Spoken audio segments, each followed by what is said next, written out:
Ya, Alhamdulillah kita kembali lagi bersiaran di Rampai Pagi dan sebentar tadi kami telah membawakan pada bis kita segmen Enak Rasa Ramadan tahun 2023 dengan resepi yang ditunjuk cara hari ini, sambal udang tumis bercili dan juga puding mangga susu, dan kami mengharapkan agar bis kita mungkin dapat saja berpeluang barangkali untuk mencuba resepi tersebut untuk dicuba untuk iftar nanti bersungkai bersama-sama dengan keluarga dan orang yang tersayang. Betul. Selain daripada menyelerakan, ia pasti menyegarkan. Itu dia. Baik, kita akan ikuti satu ruangan wawancara pagi ini yang mana kita akan mengetengahkan mengenai dengan satu topik yang cukup menarik juga pada bulan ini adalah berkenaan dengan kanser kolorektal ya, kalau saya tidak silap.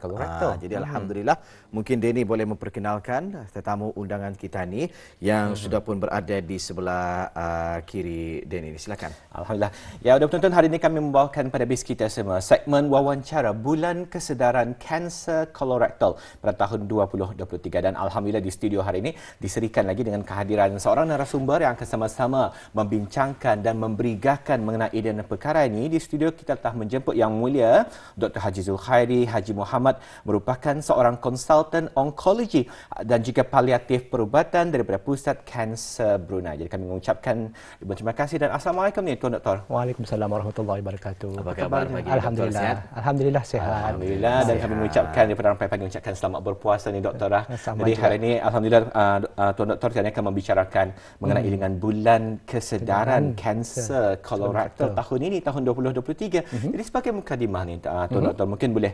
diberigakan, diterangkan pada penonton Rampai Pagi mengenai dengan apakah sebenarnya kepentingan bulan kesedaran kanser kolorektal ini. Silakan. Okey, bismillahirrahmanirrahim. Assalamualaikum warahmatullahi wabarakatuh. Pertama kali terima kasih atas pihak RTB Rampai Pagi menjemput hamba untuk memberi kesedaran di bulan kanser kolorektal ini.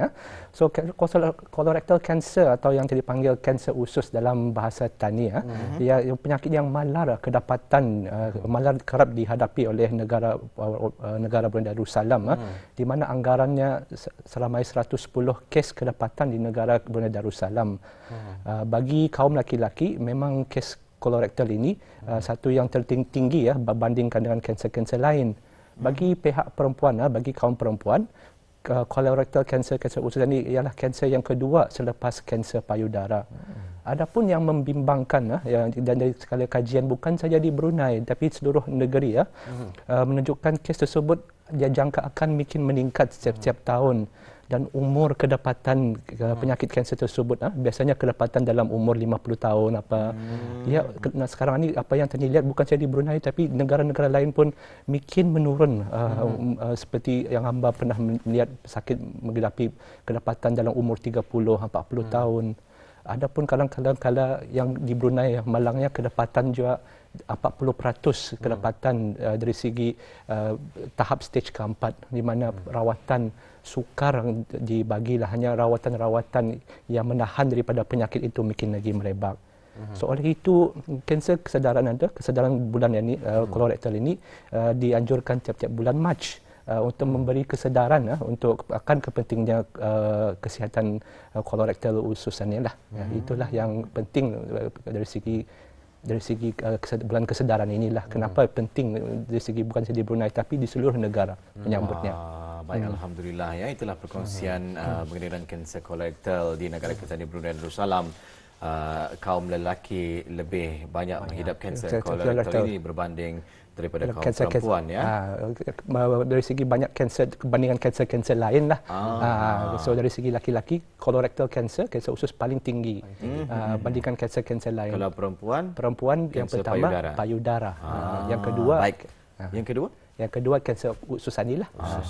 Baik, 110 patient pesakit ya dikesan setiap tahun ya. Setiap tahun dalam anggaran 110. Ini juga di negara kita di Brunei. Hanya di Brunei Darussalam lah. 110 lah. Kalau di seluruh dunia memang ada menampakkan peningkatan lah ya. Memang banyak peningkatan setiap tahun. Jadi memang rasanya penting ya ada kesedaran di kalangan orang-orang kita ni berkenaan dengan kanser kolorektal ini. Jadi mungkin ada yang tidak mengetahui ni apa sebenarnya yang dimaksudkan dengan kanser kolorektal ini dan mungkin doktor sendiri boleh menjelaskan kepada penonton-penonton kita hari ini. So colorectal cancer kalau tadi lihat dah namanya colorectal cancer, kolon dan rectum. So itulah yang dipanggil colorectal cancer, yang bahasa kita ni yang dipanggil kanser usus dah, usus basar lah. So kolon dan rectum ini ialah bahagian terakhir dalam penghadaman digestion, makanan, di mana segala proses-proses penyerapan air, garam dan zat-zat besi berlaku. Ianya juga membuat persediaan untuk membuang segala najis kotoran yang tadi panggil membuang air besar. Agaknya panjangnya dalam 1.5 meter lah. So yang penting ialah apa saja ketumbuhan kanser yang berlaku kanser arah bahagian kolon dan rectum atau yang tadi panggil dubur lah. Ketumbuhan di sana. Ketumbuhan. Jadi Tuan Doktor, mungkin kalau boleh tertanyakan, ingin menerangkan lagi kepada penonton hari ini, macam mana kanser colorectal ini boleh merebak sebenarnya? Okey. Memang soalan itu lah. Terima kasih lah. So memang pada asal permulaannya lah, asal kanser colorectal ini timbul sebagai ketumbuhan yang kecil saja dan kelama-lamaan boleh menjadi membesar, yang tadi panggil polip. Biasanya polip ini bertukar menjadi kanser selepas berapa tahun-tahun dengan disebabkan oleh mutasi-mutasi dan boleh merebak melalui dinding usus, dinding usus, dan boleh merebak ke saluran limpa dan boleh merebak ke saluran darah dan boleh melarat ke tempat-tempat lain. Ini yang di mana tahap ia merebak dan di mana yang merebak itu yang tadi panggil peringkat kanser itu atau yang tadi panggil staging. Ini amat penting kerana setiap staging ada perbezaan dari segi rawatan-rawatannya lah. Baik, ya, itulah mengenai dengan kanser colorectal ini, ya, bagaimana ia merebak. Jadi ini tidak kira lah sama ada ia usus besar ke ataupun usus kecil. Usus besar sama usus kecil memang bersangkut paut lah. So memang ada sedikit ada sedikit berbeza, tapi kebanyakannya samalah. Macam mana membezakan macam stage permulaan sehingga stage akhir ini? Okey. So stage permulaan, dari segi kanser, biasa kanser dibagi peringkat 4 macam lah. Peringkat 1, stage 1, peringkat 2, 3, 4. 4 ni stage yang terakhir ni, ya? Stage yang terakhir di mana ia sudah malangnya merebak ke tempat-tempat lain lah.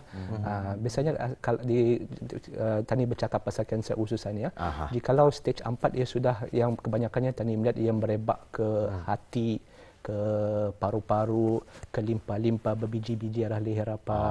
Itu yang banyak kedapatan dah di negara Brunei Darussalam dalam 40%.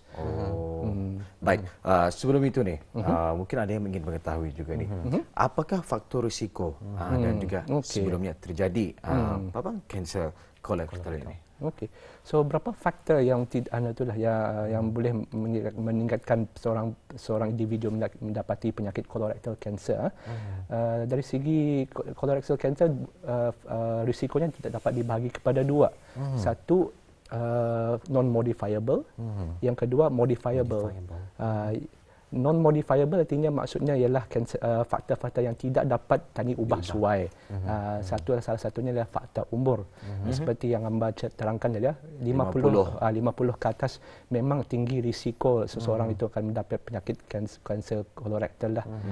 Dan satu lagi faktor yang tidak dapat diubah suai ialah dari segi genetik tadi, dalam yang orang tadi Brunei warisan, berwaris dalam 5 ke 10 keturunan. Keturunan 5-10% ada orang kanser itu boleh disebabkan oleh keturunan. Dan jika seorang pesakit itu menghadapi penyakit yang dipanggil Lynch syndrome, familial adenosis polyposis, semua ini akan meninggikan risiko seseorang itu mendapati penyakit kanser.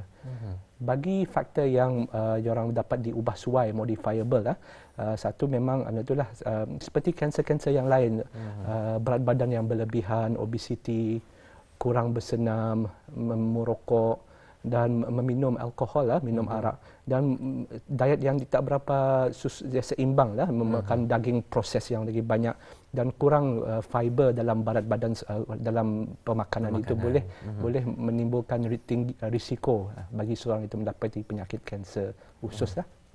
Alhamdulillah. Jadi mungkin ada yang bertanya ni Tuan Doktor, tadi telah pun diterangkan ada faktor-faktor yang boleh diubah, modifiable, dan juga faktor yang tidak dapat diubah, non-modifiable. Jadi adakah terdapat cara-cara untuk tadi mencegahnya ni Tuan Doktor? Okey. So alhamdulillah Kementerian Kesihatan Negara Darussalam menganjurkan program saringan kesihatan kebangsaan di mana ianya program pemeriksaan kesihatan di seluruh negara untuk mengesan dan mencegah penyakit-penyakit yang tidak berjangkit seperti kencing manis, kolesterol, darah tinggi dan juga kanser lah. Yang penting dari segi program kesaringan ini ialah pengesanan awal untuk dapat rawatan-rawatan yang boleh berkesan lah. Dari segi kanser usus ini apa yang seperti yang Dr. terangkan, hamba terangkan, pengesanan awal ialah pengesanan polip ketumbuhan awal itu supaya dapat memberi rawatan lah, sebagai rawatan. Dari segi yang dapat saringan ini, apa yang Kementerian Kesihatan buat ialah untuk memeriksa najis tani, memeriksa najis, dan jika ada apa-apa masalah, orang terpaksa dirujuk ke arah doktor bahagian parut untuk menerupung yang tadi panggil kolonoskopi. Sekiranya ada orang macam bis kita cakap turun-temurun berwarisan mereka akan memberi counselling dari segi genetik lah, dan akan menerima saran awal-awal pencegahan awal lah. Barangkali seperti yang doktor cakap, 50 tahun ke atas berterupung kalau yang ada berwaris tadi barangkali diawalkan lagi seperti yang doktor terangkan tadi pun, dari segi modifiable factor itu seperti yang itu dapat mengurangkan berat badan, bersenam, berhenti berokok. Bagi yang bukan beragama Islam, kurangkan alkohol, dan diet yang bertinggi dari segi fiber lah, yang sayur-sayuran dan mengurangkan proses meat lah. Itulah yang insya-Allah dapat mengurangkan risiko seseorang itulah. Jadi maksudnya dari awalan inilah mencegah lebih baik mencegah lebih baik daripada merawat, mengobati ataupun merawat. Jadi mungkin kedapatannya mereka yang kanser kolorektal di usia 50 tahun ke atas ini, mereka kurang mengetahui doktor, yang mungkinlah pendapat saya Jadi bagi mereka yang mengidap penyakit kanser kolorektal ini, mungkin ada tanda-tanda tertentu kah, gejala-gejala yang perlu diperhatikan kah? Macam kalau breast cancer kita ni tahu ada macam biji-biji, ada cara-cara mencek. Tetapi kalau di dalam usus mungkin agak sukar sedikit untuk. Memang itu yang penting lah, yang kebanyakannya polip yang kecil-kecil ini tidak ada simptom, tidak ada simptom, tidak ada tanda-tanda. Tapi yang kebiasaannya berlaku ialah perubahan dari segi tabiat buang air besar, di mana tanda-tandanya ialah seperti yang tadi change in bowel habit seperti kebiasaannya jika seorang itu orang membuang air besar setiap hari, sekali sehari, tiba-tiba malar dia membuang air besar itu.